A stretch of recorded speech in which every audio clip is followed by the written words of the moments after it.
Hey commercians, welcome to my YouTube channel after our classes. और इस video में हम करने वाले हैं net profit before tax and extra ordinary item.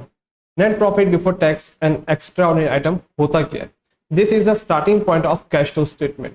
Cash flow statement बनाने के लिए हमको इसी से स्टार्ट करना पड़ता है, इसके बिना कैश फ्लो स्टेटमेंट नहीं बन सकता। तो हम यहाँ पे देखते हैं कि कैश फ्लो स्टेटमेंट को किस तरीके से कंप्यूट किया जाता है, कैसे हम कैलकुलेट करेंगे कैश फ्लो स्टेटमेंट को। तो कैश फ्लो स्टेटमेंट तुम्हारा स्टार्ट होता है प्रॉफिट एंड लॉस से। प्रॉफिट एंड लॉस में जो तुम्हारा नेट प्रॉफिट दिया होगा उसको हम यहाँ पे शो करते हैं। बट अगर क्वेश्चन में तुमको नेट प्रॉफिट नहीं दिया हुआ है या प्रॉफिट लॉस में कितना प्रॉफिट आ रहा है नहीं बताया गया है, तो हम क्या करेंगे, बैलेंस शीट चेक करेंगे एंड बैलेंस शीट में जो सरप्लस होगा उस सरप्लस का क्लोजिंग माइनस ओपनिंग करेंगे तो तुमको ये अमाउंट मिल जाएगी। ये तुम्हारा स्टार्टिंग होता है। मतलब क्या, तुमको अल्टीमेटली प्रॉफिट निकालना है करेंट ईयर में कितना प्रॉफिट हुआ है एंड उस प्रॉफिट को यहाँ पे शो करना है। जरूरी नहीं है कि सिर्फ प्रॉफिट ही है, कभी कभी लॉस भी होता है, तो यहाँ पे नेगेटिव बैलेंस भी आ सकता है। नेक्स्ट यहाँ पे हमको ऐड करनी है 5 चीजें टोटल। सबसे पहली चीज है तुम्हारा वो है ट्रांसफर टू रिजर्व। हम बहुत बार ये करते हैं कि प्रॉफिट में से बहुत बार ट्रांसफर कर देते हैं रिजर्व में, कुछ पैसा सेव करते हैं। तो रिजर्व में जितना पैसा हमने सेव किया है उस पैसे को हमको यहाँ पे एड बैक करना होता है ताकि पता चले कि एक्चुअल में कितना प्रॉफिट हुआ है। इसलिए हम क्या करेंगे, रिजर्व में जो पैसे ट्रांसफर किए गए हैं उन सबको यहाँ पे ऐड करेंगे। तो ये इन्फॉर्मेशन तुमको बैलेंस शीट में मिल जाएगी। हम बैलेंस शीट में कंपेयर करेंगे कि प्रीवियस ईयर में क्या था, करंट ईयर में क्या है, एंड उसको फिर यहाँ पे डिफरेंस को शो कर देंगे। नेक्स्ट है तुम्हारा प्रपोज्ड डिविडेंड। अब इसके रिगार्डिंग एक चीज ध्यान रहे, proposed dividend of previous year. Previous year में जो प्रपोज्ड डिविडेंड था उसको यहाँ पे हम क्या करेंगे, ऐड करते हैं। प्रपोज्ड डिविडेंड इसलिए यहाँ पे ऐड हो रहा है और भी प्रीवियस ईयर का रीजन ये है इसका कि हम जो पैसा कमाते हैं हमको पता चलता है करंट ईयर। फॉर एग्जांपल 1 अप्रैल 2020 में हमारा ईयर स्टार्ट हुआ था एंड एंड हो रहा है 31 मार्च 2021 पे। अब ये एक साल हमने काम किया, इसका जो प्रॉफिट कितना कमा है हमको कब पता चलेगा, आफ्टर 31 मार्च ईयर एंड हो जाएगा, उसके बाद पता चलेगा कि हमने क्या कमाया है। मतलब क्या हो जाएगा, तुम्हारा 21-22 स्टार्ट हो जाएगा। अब एग्जांपल ले लेते हैं कि सपोज मेरे को निकालना है net profit before tax and EOI for 21-22। तो मतलब ये पैसा कब पे करूंगा, मैं 2021 का पैसा डिक्लेयर करूंगा 21-22 पे एंड इस ईयर पे करूंगा। मैं पे कर रहा हूं करंट ईयर में बट है कब का, प्रीवियस ईयर का। इसलिए यहाँ पे मैं ऐड कर रहा हूं ताकि पता चले कि इस साल का मैं कितना पैसा पे कर दिया हूं जो कि प्रीवियस ईयर को बिलोंग करता था। इसलिए यहाँ पे propose dividend of previous year paid during the year, ये चीज इंपॉर्टेंट है। सिर्फ प्रपोज किया गया है, डिविडेंड पेबल दिया हुआ है और हमने पे नहीं किया है तो यहाँ पे एड बैक नहीं होगा। पेड ड्यूरिंग द ईयर, ये बहुत इंपॉर्टेंट है। नेक्स्ट है इंटरिम डिविडेंड। इंटरिम डिविडेंड क्या होता है, ये जो होता है फॉर एग्जांपल कंपनी पैसा कमा ली, ह्यूज प्रॉफिट हो गया अचानक से during the year and company चाह रही है तुरंत से अपने शेयर होल्डर्स को पैसा डिस्ट्रीब्यूट कर दें ताकि शेयर होल्डर्स खुश हो जाए। तो during the year before year and हम जो प्रॉफिट डिस्ट्रीब्यूट करते हैं उसको बोलते हैं हम इंटरिम डिविडेंड। इसको भी हम ऐड करेंगे। नेक्स्ट तुम्हारा provision for tax. Provision for tax जो होता है तुम्हारा, यहाँ पे current year provision for tax आता है।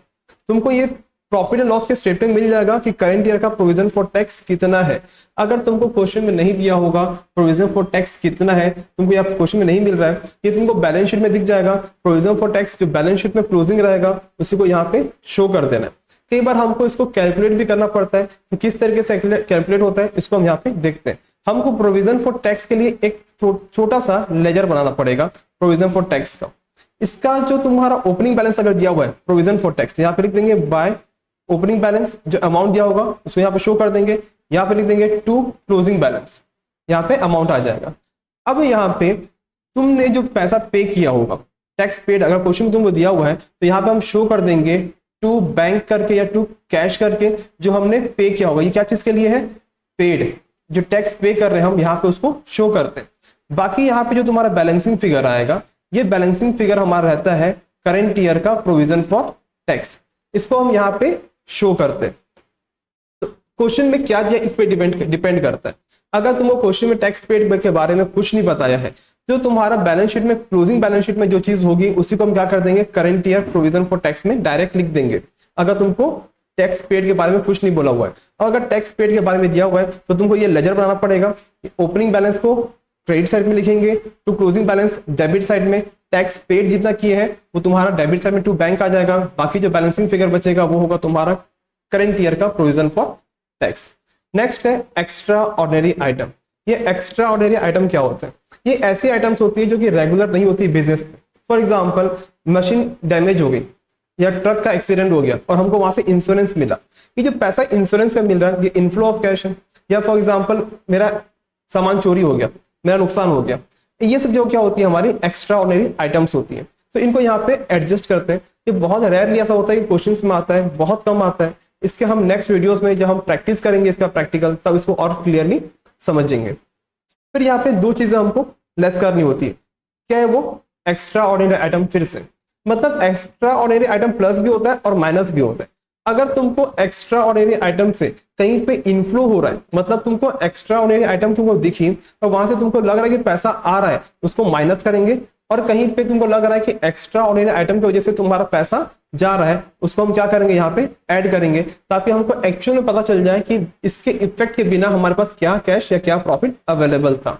उसके बाद टैक्स रिफंड, जो भी हमारा पैसा आ रहा है, ये पैसा आया हुआ का क्या करते हैं हम? लेस कर देते हैं, बिकॉज हमको पैसा कहां से मिला है? इनकम टैक्स डिपार्टमेंट हमको वापस किया है, तो टैक्स रिफंड को यहाँ पे माइनस करते हैं। अब यहाँ पे जो चीजें भी एडजस्ट कर रहे हैं, ये सब चीजें कहीं ना कहीं जाके वापस से एडजस्ट होनी है जब हम कंप्लीट सीएफएस का स्टेटमेंट बनाएंगे। यहाँ पे हम सिर्फ ये सीख रहे हैं कि net profit before tax and EOI कैसे निकाला जाता है। तो net profit before tax and EOI में सिर्फ इतना ही है। ये सब चीज ध्यान रखिए। प्रपोज डिविडेंड, इंटरिम डिविडेंड, ये कहाँ का पार्ट है? फाइनेंशियल एक्टिविटी का पार्ट होता है, तो वहां पे फिर जाके ट्रीटमेंट होगा। Provision for tax operating activity का पार्ट होता है, तो जब ऑपरेटिंग एक्टिविटी बनाएंगे तो वहां पे फिर से वो चीज एडजस्ट होगी। टैक्स रिफंड भी तुम्हारा ऑपरेटिंग एक्टिविटी का पार्ट होता है। एंड एक्स्ट्रा ऑर्डिनरी आइटम्स जो होते हैं, ये डिपेंड करता है कि किस चीज को बिलोंग कर रही है। एक्स्ट्रा ऑर्डिनरी आइटम हो सकता है कि ऑपरेटिंग एक्टिविटी के साथ बिलोंग करे, या फाइनेंसिंग एक्टिविटी के साथ, या इन्वेस्टिंग एक्टिविटी के साथ। ये तुमको क्वेश्चन में दिया होगा कि कौन सा एक्स्ट्रा ऑर्डिनरी आइटम है एंड वो कहाँ पे बिलोंग करती है, वो क्वेश्चन पढ़ के समझ में आ जाएगा। तो thank you for watching the video. इस वीडियो में सिर्फ इतना ही था। Please do share and subscribe my channel. Thank you.